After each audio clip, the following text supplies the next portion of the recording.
Oh yeah, we're just gonna get the ball rolling and we're gonna start. So I know that I know a lot of your story, right? Because I've followed you. You and I kind of connected back in 2018, Yeah. which is when I had my daughter. And so I know a lot of your story, but for the audience, for the listeners, I would love for you to kind of share a little bit about what is your story from being from where you are right now, like the founder of a beautiful, brilliant, successful um, company that is helping women to discover not only their self-worth, their power, but also find relationships with healthy men, right?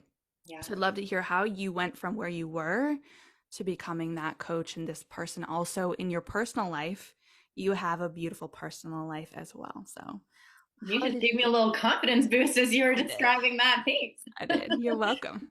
So my personal story, I mean, I started out struggling very early on in my life. I started having toxic and abusive relationships by the time that I was 13 years old. And so I struggled deeply with codependency, love addiction, drug addiction, alcohol addiction, all the addictions. And my biggest struggle was always my relationships. And that was something that carried on with me for 13 years of my life. And so I continuously got into relationships with men who at first, I was in relationships with abusive men, and that was Mm-hmm. my pattern over and over and over again. And then once I realized, so what actually happened, it was kind of like my dark night of the soul. um the experience that led me to never date an abusive man again was I got thrown into a bathtub by a man that I was dating when we got into a heated argument. And after that, I had Gosh. to go to the hospital. I had a severe Mm-hmm. concussion, and as I was just laying in this my dark bedroom for nearly a week, it gave me a lot of time to think about my life. And so I decided that I was never going to date an abusive man again. And I didn't. Mm-hmm. Only I then just went after emotionally unavailable men. And those men, they were kind to me. They didn't mistreat me or call me names or get physical with me or anything like that. Mm-hmm. However, they weren't choosing me. They didn't want me. They didn't want a Mm-hmm. relationship with me. And so I would just chase them over and over and over again. And it finally got to the point where I was like, why does this keep happening to me? Why do I keep, no, it felt like no matter what, no matter where I met the man, whether it Mm-hmm. was online, in person, through a friend. It didn't matter where I met them. I was Yeah. having the same experience over and over and over again of them not choosing me, them not wanting a relationship with me. And so Mm-hmm. I kind of had this light bulb moment where I was like, it's got to be something within me. It's Yeah. got to be something that I'm doing to continue to have this experience over and over again. And so that's really what was the catalyst for me to get into this work and ultimately become the relationship coach I am today, because I started to understand that my relationship patterns were really just reflection of what I Mm-hmm. experienced in childhood. And once I kind of realized that, it was, I think for some people it can feel daunting or like something's wrong with them, or they're blaming themselves. But for me, it was a lot of relief that came up, because I was like, well, if that's the case, then that means that I can change it. It doesn't mean that I have Exactly. to deal with this for the rest of my life. If I'm creating this, then that means that I can change it. And Mm-hmm. so that was like the time that I just went all in on trying to heal my relationships and figure it all out. And Yeah. fast forward to today, I have the most incredible relationship. I've healed from codependency and love addiction, Mm-hmm. disorganized attachment. I am wildly secure. I'm wildly confident, and I have a partner who just treats me like a queen, like a princess. Like, he Yeah. adores me, he cherishes me. He is everything that I've ever wanted in a partner, and I feel exactly how I've always dreamed of feeling with him. Mm-hmm.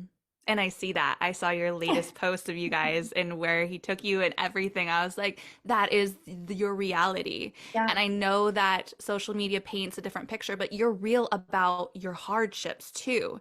And that's what's so beautiful is like the ups and downs you show them, and you have created through the work that you've done all of this, like the life and called in that the partner that you desire and you really wanted and that you're worthy of.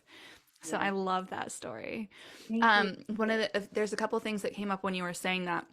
The first thing, you're like, I decided that I was never going to date an abusive man again. How did you, so like, what was the, for example, like if you met a man, how did you know he was going to be abusive? How did you stop that? How did you, you know what I mean? Like if I'm not going to date an abusive man, I know personally, like, okay, we attract those type of men, but also like for somebody who maybe is going through this, they're like, well, how do you just stop dating abusive men? A, Yeah. because there is that dependency, right? That attachment. It could be a trauma bond. So what is it for you that made you like stop it right there? To be honest, I think it was I don't even think I attracted after that experience.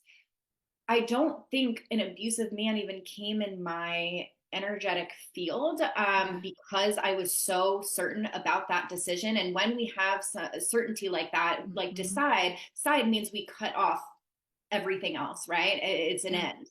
And so making that decision for me, it was so strong in my energy that I think that no other abusive man really came into my reality. But if I think about it, if a man started to call me names, if he started to get Hmm. physical with me, if he started to threaten me, then that would Yeah. just be a hard no. Yeah. And so that's where it's just like, that's how you break a pattern is you stop doing Hmm. the actions that you've always done. You're disrupting that by saying, okay, this is what I would have done Right. before, and now I'm going to do something different that's going to get me closer to what I desire to have. Exactly. Yeah. And I mean, obviously, you were at a very like low point when that Oh God, last yeah. one happened. So something, it's unfortunate that sometimes it gets that bad, right? Like Yeah. that was like your wake up call of like no more. And so you totally just changed your life then and there. So then you moved into the part of you who called in men who just weren't showing up and really truly desiring you the way you knew you were worthy of being seen, loved, held, all of that.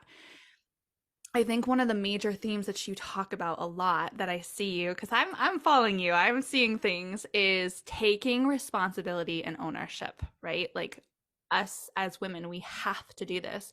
And I know for myself as a single mom that I have had to work really, really hard on doing that because we fall into this victimhood mode of this happened to me, all of these things. So that's been my own journey too. But how do you describe what it means for a woman to take responsibility for her own life and to I really start calling in what she wants? Yeah, I love that question because I just the same as you. I had the most intense victim mentality where I thought I was like everything bad happens to me, why me? Mm-hmm. And I have no control over this, and that was such a strong belief of mine for the longest time. And then and when it comes to taking responsibility, it's not an opportunity for self blame, but Right. it's Yes. just owning that you play a part in the life that you're creating. We create Hmm. our experiences, and of course we can't control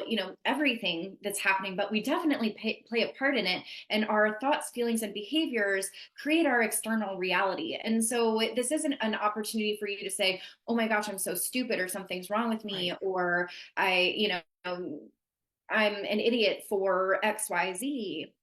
It's an opportunity to say, wow, if I have played a part in what I'm creating here, then that means that I can change this, and I can take responsibility for the part where I said yes to Hmm. this toxic man or this emotionally unavailable man. He told me that he didn't want a relationship, but I continued to hang out with him or sleep with him or give him Right. my time, energy, and attention. Because what I see a lot of is women blaming men over and over and Hmm. over again, when in reality, you've said yes to this. Exactly. If he's emotionally unavailable or he's not treating you the way that you want to be treated, you have every right to walk out the door. You have Yeah.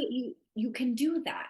You Hmm. are responsible for your own thoughts, feelings, and behaviors. And so, yes, is it painful that they're behaving that way? 100%. But you're the one that is participating in that dynamic. And so, Exactly. one of the biggest things that I teach is being able to take that personal responsibility without the blame and being Hmm. able to create something amazing with it, saying, okay, yes, I played a part in this. What can I do differently? How can I think differently? How would a high value woman behave? How would she think? How would she feel? What would she do? And by doing that, we're putting all the power back in our hands Exactly. when we are, essentially feeling like the victims to men in our life. We're Hmm. giving them all the power. We're saying, Yeah. you know what, because of you, I feel this way. Hmm. And instead, what I teach my clients is like, you have the power, saying, regardless of what you do, I am going to I'm going to take that and I'm going to do what I want to do. I'm going to feel the way that I want to feel. Right. And that was a really big turning point in my life, when I realized, I would blame my first toxic relationship. The man that I was in this toxic relationship with, he was very abusive. He was a lot older than I was, and I was, in ninth grade. And I continued to say, I have an eating disorder because he told me I was fat and ugly. I'm depressed Mm. because he assaulted me. I have anxiety because of the PTSD that he gave me, and all this stuff. And then it was like one day I just realized, I was like, I am giving him so much power, and he Yeah. actually passed away. And so I was like, I'm giving somebody so much power that isn't even on this earth anymore. Like, he doesn't Hmm. deserve to have this power over my life. And Right. so that was a really big turning point for me, um when I decided that, like, I have the power. I'm going to put all the power back in my hands, and I'm going to take responsibility for, yes, I said yes to that relationship, but now I'm going to say yes to myself, and I am going to use this experience to become better than I've ever been before. Hell yes. I love that. And for somebody listening that's like, yeah, easier said than done. Like I can so hear that. Oh yeah, of course. But it's like, of course, like it takes work and it takes commitment. And I love the piece you said about self-blame too. Like I think a lot of us will blame other people, but we also blame ourselves. And the Yeah, thing with that too is like that puts us right back into victimhood. absolutely. Right? So it's like, okay, so I want to get out of victimhood. We can't blame ourselves for everything that's happened. And we can't blame the men or the partners in our life that have, where things have happened. Mhm. We can just like show up and know, okay, yes, that happened. Was it right? No. But now we have the power to change it. So I love what you're saying about that. How do you think like childhood plays an impact in a role in this? Obviously, you just said, okay, so ninth grade was when that relationship happened. What do you see happening in clients with their childhood and how it plays out into relationships, especially those that are toxic? Yeah, this was a really big aha moment for me to understand that our childhoods play a massive role in Mhm. our adult relationships. And so, if we've had, and sometimes I hear like, no, my childhood was great and my parents were Yeah. amazing. It couldn't possibly have anything to do with that. And just because we had a great childhood and great parents doesn't mean that we didn't experience some type of trauma along the Mhm. way, whether it was capital T trauma or baby T Right. trauma. And we're not saying that our parents were wrong or bad, or it's not an opportunity to blame them. However, if there was a point in time where, say, I've seen both ends of the spectrum where it's like baby T trauma, where it's something that was quite insignificant, or Hmm. capital T trauma, where it was a major a major trauma. And so I've seen, the my client's mom had to go back to work after she was a stay-at-home mom, and that made my client Yeah. feel rejected or abandoned or unsafe. And Right. so she replayed that pattern of rejection and abandonment, or feeling like something, her partner's work was always more important than her. That's how Hmm. we've seen that play out. And so, and I've also seen it play out where my clients have had an abusive parent, an alcoholic parent, an addicted parent, and then they continuously go after men who are addicts Hmm. and are narcissistic. And Right. so when we experience trauma in childhood, no matter how big or small, it begins to disrupt the formation of our identity, the way Hmm. we perceive ourselves, and we develop coping mechanisms, right? And so our subconscious will then seek out people and experiences that mirror what we had gone through or how we had felt. Hmm. And we have to go back and heal those wounds, because our inner child is lives within the subconscious, right? And our subconscious Yeah. is, we operate 95% by our subconscious. It's where our core beliefs, our relationship blueprint, our Hmm. patterning, our conditioning, that's where all of that lives. And so it really does play a massive part. And there's this quote by Carl Jung that says, until the unconscious becomes conscious, it'll run your life and you'll call it fate. I And so love that this one. is where, everyone's saying, I don't know why this keeps happening to me. Yeah. I have a bad picker, or I just don't have good luck in relationships. And in Hmm. reality, there is a very clear reason why this is continuing to happen. And so that's what I really help a lot of my clients discover, is kind of connecting the dots between childhood and their current relationships, because our adult relationships are the closest thing to a parent-child relationship that we can get. And so I work with a lot of entrepreneurial women who do really amazing in business, and that's something that comes very easily for them. And then in relationship, it's like they are triggered little girls again, and they have all this fear and they shut down. And it's because it's so close to our parent child relationship, and that's where we've experienced the trauma, the rejection, and the abandonment, the criticism, the judgment, all of the things. So Yeah. it is very heavily correlated. It is. And again, just like you said, it's 95% our subconscious. Mhm. And so for me too, like obviously I really resonate with that because it lives in our body as well. So when what you're talking about, what Morgan is talking about, for example, is like when we are attracting men who don't want to, put their whole effort in, or they're going to maybe be um they're going to choose to cheat, right? Different types of, or partners, I should say. When this happens, we might not consciously be choosing it, but our subconscious, just like you're saying, is attracting it. And so this is the part where our nervous system is going to actually regulate with, even if it's unhealthy, it's going to attune to that and call those partners in. So that work that you're talking about, like the coming in reprogramming, is so, so important, and understanding like the keys and the relationship patterns that have happened in growing up, especially between the ages of 0 and 7. It is so important. But even, onwards as well, because like you said, in your teens, like it still impacts you. And that's so important. So I love that.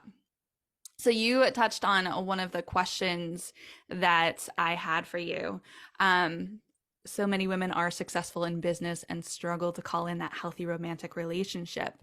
What is the theme that you see coming up in these women's life that prevents them from attracting them? Is it solely just the childhood trauma you were talking about, or do you see a more specific theme for them? It's a couple different things. And so of course it relates back to our childhood to some degree, and then it's also their behavior. So when I work with women who are total bosses in business, they're CEOs, they're entrepreneurs, they're running businesses, they are heavily in their masculine, and Mhm. that's wonderful. It's great to be able to get things done, to manage a lot of things, and to ultimately have that success in their business. And when that success, or when that masculine energy comes into a relationship, that's where it gets really messy. And so Yeah. the main theme that I see is these highly successful women, they are either attracting super toxic masculine men because they're in their masculine energy here, or very passive men because there needs to be that Hmm. polarity for there to be an attraction. And if they are in their masculine, they've got to have that polarity of either with a super toxic masculine man or that passive man. And so that looks like trying to maybe control a man, take the lead, always trying to one up him or give him advice or try Hmm. to mother him, trying to tell him what he should or shouldn't do. Um, um, what's another example? Maybe nagging him or Yeah. uh, trying to always pay for the dates or make the plans or do those things, right? So those are very masculine energy behaviors. Right. And for a masculine man, he thrives by providing, protecting, taking care of his woman. That's actually Hmm. what they were designed to do. And so when a woman is doing that, the man gets turned off, right? And so something really important that I learned along my journey was be a lot of women get this kind of confused where you would think that mothering is a feminine energy, but mothering is masculine. Being a mother is feminine. And so a lot of women that are high powered in their careers will mother these men, and they will lean forward, and the more they're leaning forward, the men are leaning back. And Yeah. so it's really tough because these high powered women also have these rejection and abandonment wounds. And so she's like, okay, I need to be in control. It's not Hmm. safe for you to be in control, so I need to be in control. And again, that's going to turn a healthy masculine man off. And so instead, she's demonizing men, thinking that the men are the issue and that, there's no good men out there, when in reality, she's just not on an energetic, she's not energetically aligned to them, right? Right. And so that's what I really help women with, is being able to be the feminine woman inside a connection with a man, allowing him to lead, allowing him to take care of, allowing him to pay, allowing him to do Hmm. the problem solving, allowing him Yeah. to be the man in the relationship. Because the other way, I mean, women were just not designed to do that. We were designed to receive. And if you think about Right. even the way that men and women's bodies are designed, the man is meant to give, the woman is meant to receive. And so, it's in our bodies, it's in the way that we were designed. It And is. so that's where we need to do a lot of the work for these high powered women, is learning where and when Hmm. to shut off the masculinity, and where and when to exude the feminine radiance Yeah. and magnetism. Man, you touched a lot of points where I am right now in my relationship. So I've told Morgan that I've been in a relationship now since October, and it is like the most healthiest relationship ever. So the piece of like, I remember years ago I lived in DC for like 5 years, and any dates I would always go out in, it would always be we split the bill, right? And it's like I just remember that in my 20s, and we've been programmed to believe like that's normal and that's the way it's supposed to be. So that's a huge part of it too, is like really understanding like that feminine and that masculine energy and what it means, and actually allowing like this for me. Like I was single for 5 years. I don't know if you know that, Morgan, but when my daughter's father left me, I just needed to heal and I needed to work on me. And I know a lot of people say you can still date while you're healing, but I was at a point where there's no way I could have shown up in the energy that a relationship takes Yeah. for me to actually do that. So I needed to heal first, and then I started dating a little bit here and there. Nothing, still wasn't ready, wasn't loving myself enough. Yeah. That was another thing. So then finally, I would say it wasn't until January, February, I broke my foot last February. And then I started to really like, man, I'm like, I need to truly embody loving myself. And when I did that work within 6 months, that's when I called in my partner. And I was thinking about this before we got on this call. So his birthday is literally the passcode to my phone. Yeah. Shut up. No, and it's my So parents' anniversary. before you met him, that's what was the passcode. Hmm. That is insane. Yeah. Yeah. So like there's so many synchronicities too. I mean, that's just a little tidbit, but like it's just been this beautiful, men want to be there. They want to provide. They want security. And that's where I am right now is we're talking about moving forward. And these types of things are like making me blow up inside.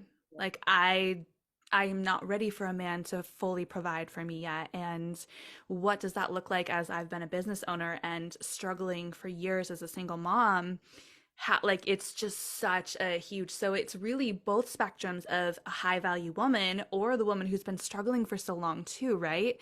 Because either way we have to fall back, we have to rest in that flow as the feminine energy is and trust this man. And when we embody that too, if we are single, that's when we start to attract that energy. So there's the ebbs and flows, and I completely resonate with what you're saying. I love that so much, and I love that you've actually experienced that in your own life and relationship. Yeah, yeah, it's been great. um all right, I wanted to ask you, there's like two fun things, kind of the topic of situationships. All right. So I know that's like a huge thing. What do you have to say for, I mean, I see it not in just young women anymore. Like it's like I'm 34, women my age too. And I'm just like, do you see, I'm gonna let you take the lead on this, but it's just so frustrating for me. So what are your thoughts? What can you say about it to help women understand that they deserve better? Yes. Okay. So this is not just, like you said, it's not just a young person thing anymore. I see women I actually talked to a woman in her 80s, like a couple weeks ago, maybe a month ago now, that was in a situationship. And so you do not grow out of this. It doesn't Mm, get better as you get older. It's something mhm. that you actively have to change. It's Yeah, not like one day you're just going to grow out of it. It's something that you actually have to stop being available for. And so, what I tell my clients is like, your boundaries and your standards will make you situationship proof. Like, that is what I tell mhm. my clients. Like, let's make you situationship proof. And the way that we do that, you can never be in a situationship without your permission. And so, again, that goes back to that Yeah. like personal responsibility. But if you have standards and boundaries for your dating, then how are you going to get into a situationship, right? And so this is a lot of work. And of course, it's easier said than done Right. because you're going to have to deal with setting those boundaries, not wavering on them when you fear that rejection or that abandonment. And so Yes. is that going to piss some people off? Yes. Is it going to have some people leave that aren't meant for you? Yes. And Hmm. that's what people are so terrified of. Yeah. However, if you put those boundaries in place and you do not give away your time, energy, and attention to a man, Hmm. then you're not going to be used. It's impossible that you Exactly. will be used, right? And so I teach my clients the evolution to a healthy relationship. And in this process, I teach them about the boundaries that are really important. So it's about slowing down to speed up, right? And so you're starting out the relationship slow Hmm. because what I say all the time is that relationships that start off hot tend to burn quickly. Yes. And so it's Ooh. like that's where the love bombing, you're spending all day and all week together. It's like you don't have any boundaries around time. And so what's going to happen is everything's going to be hot and heavy. And then once the honeymoon phase is over, it's going to break because no real emotional intimacy was created during that time. It was essentially all chemistry, right? This, and Right. when I say chemistry, that's like a lust. Yeah. So Yeah. what I'm all about is creating that emotional intimacy that makes a man want more. And so Hmm. that puts you as a high value woman. And so if you're just going after lust, then no real emotional connection has been made. And so it's easy for them to turn around and be like, okay, I don't want to do this anymore because now real life is here and this just isn't interesting to me. And so by taking relationships slow in the beginning, that is essential, and not giving away your exclusivity until you have everything you want in Fuck a yes. partner.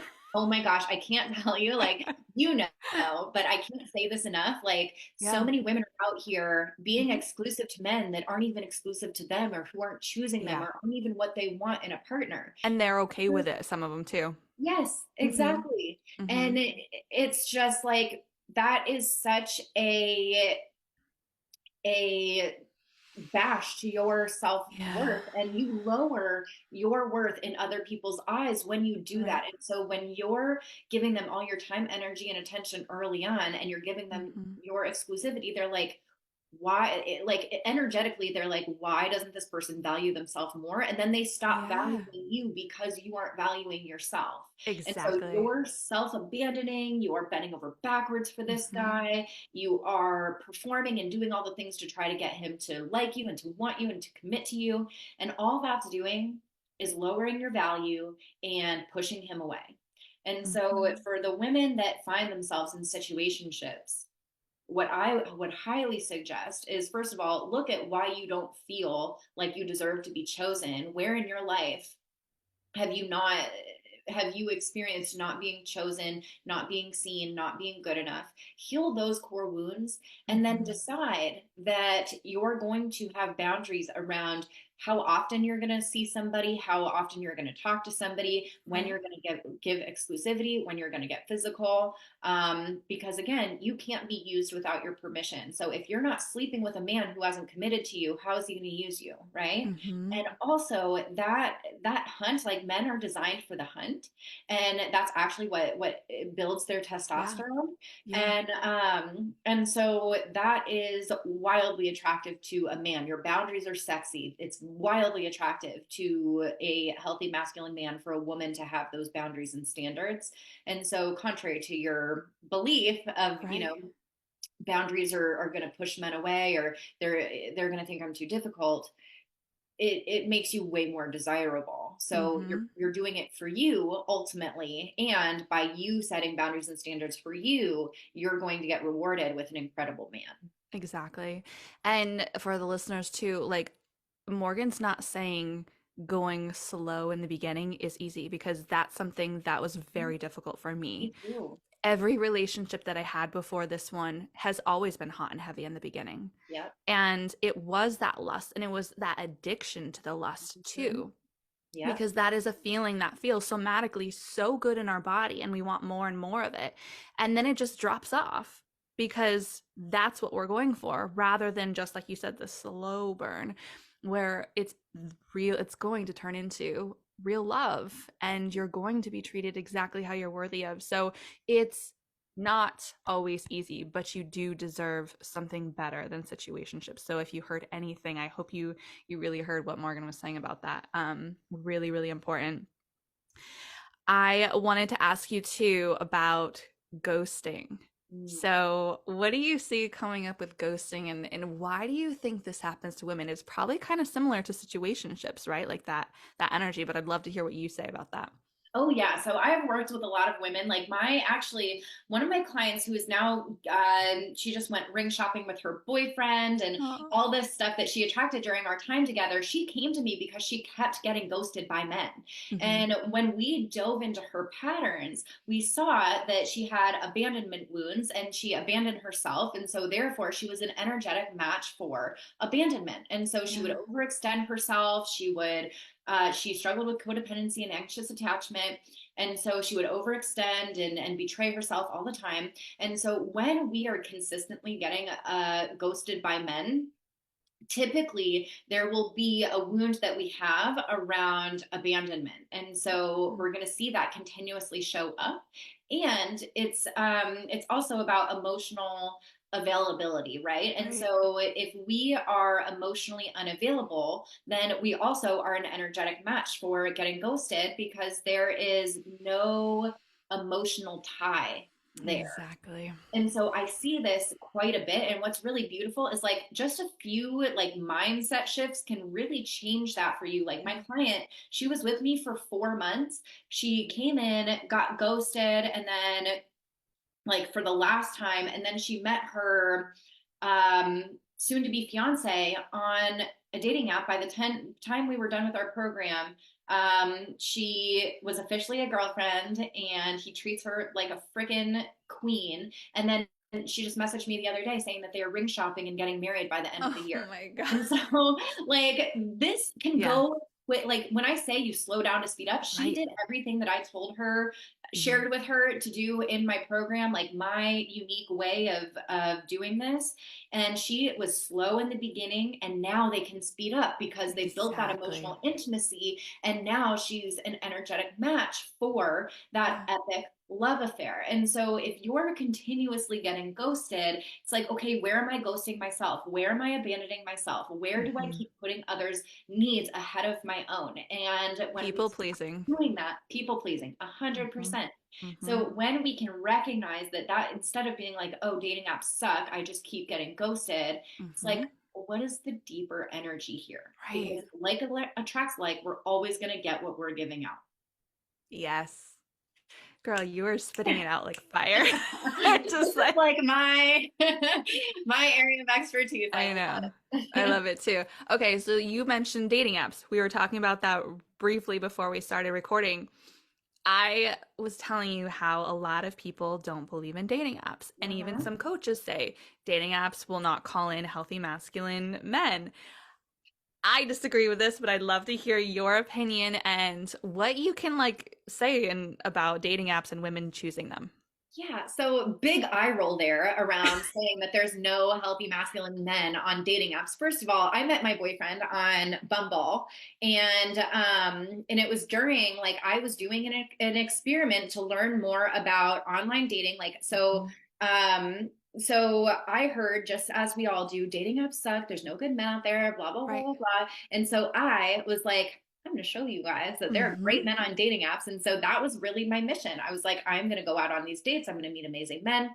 And lo and behold, I met my boyfriend on that journey, and Yeah. everything's been incredible since. And so many of my clients have met their partners on dating apps. And so that's not the only way my clients have met their partners, but it is the path of least resistance. Think about how disconnected we are nowadays. Like, Right. everyone's working from home. We're kind of in our own little bubbles. You're not going to meet that man at like the cacao ceremony or your sound healing or like a Right. crystal shop. Okay, like, I think Hmm. a lot of women really desire to like meet a man like that, but you're not going to find too many masculine men going to those places. Okay, not to say it's impossible, but Right.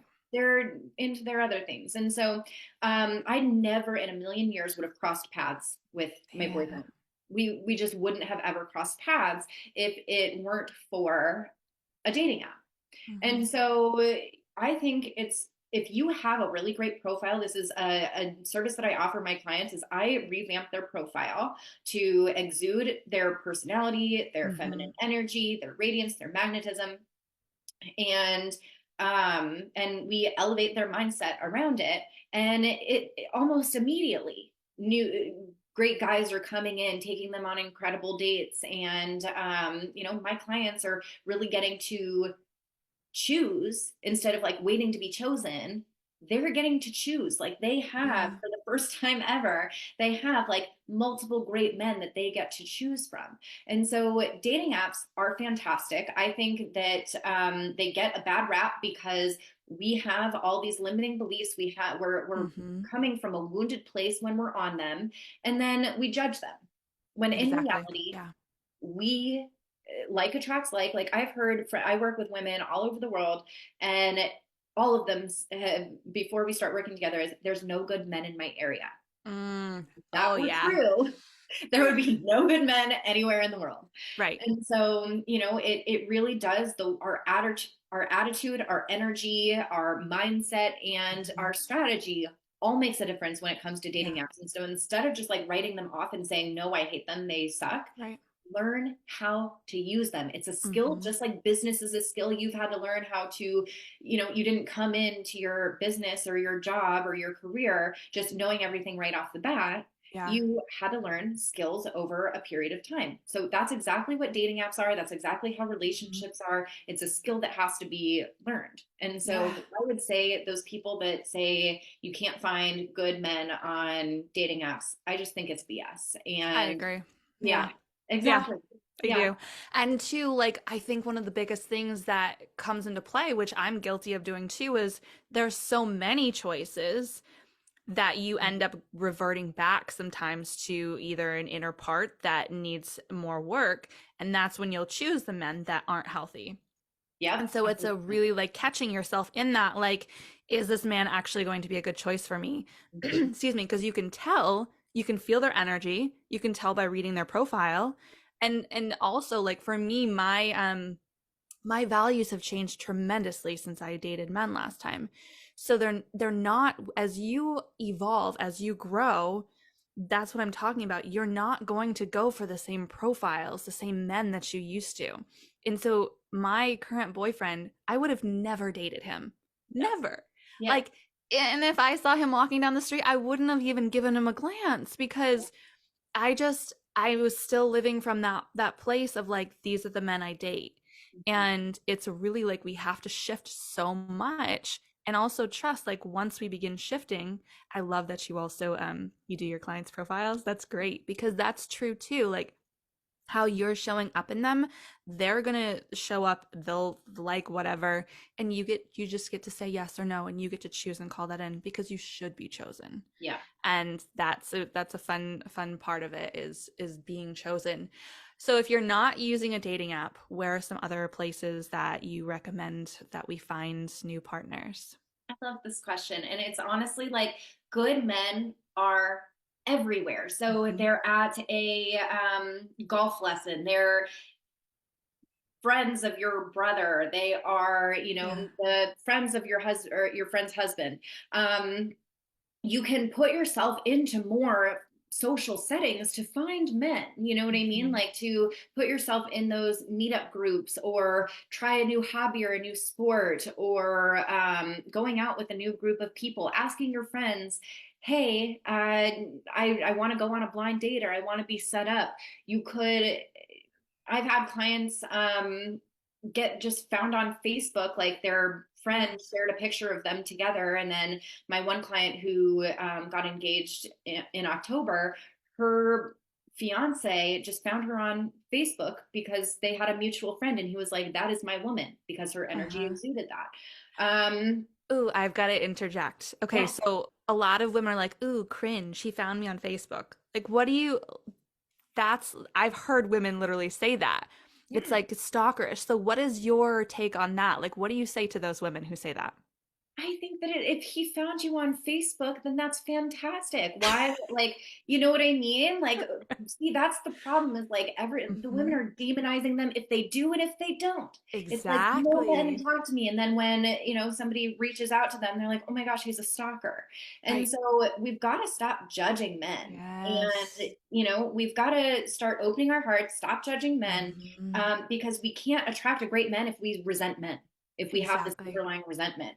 And Yeah. so, like I said, like we can find great men anywhere. Like I said, they're probably not going to be at like your sound bath, your yoga class. Right. Not to say that you can't, because one of my best friends, just married a man that she met at yoga. But Love it. also, like, we need to put ourselves out in the world, go Hmm. to a restaurant by yourself, go to a concert, go wherever and just live Right. your life and live it Right. fully and allow that to come in. Hmm. But a lot of the times women are not leaving their house, they're Yeah. not putting themselves in different situations while saying that they're not going to online date. Right. And so Hmm. they're like, well, he's just going to show up on my doorstep. He's going to knock down my Right. door and it's going to be happily ever after. Yeah.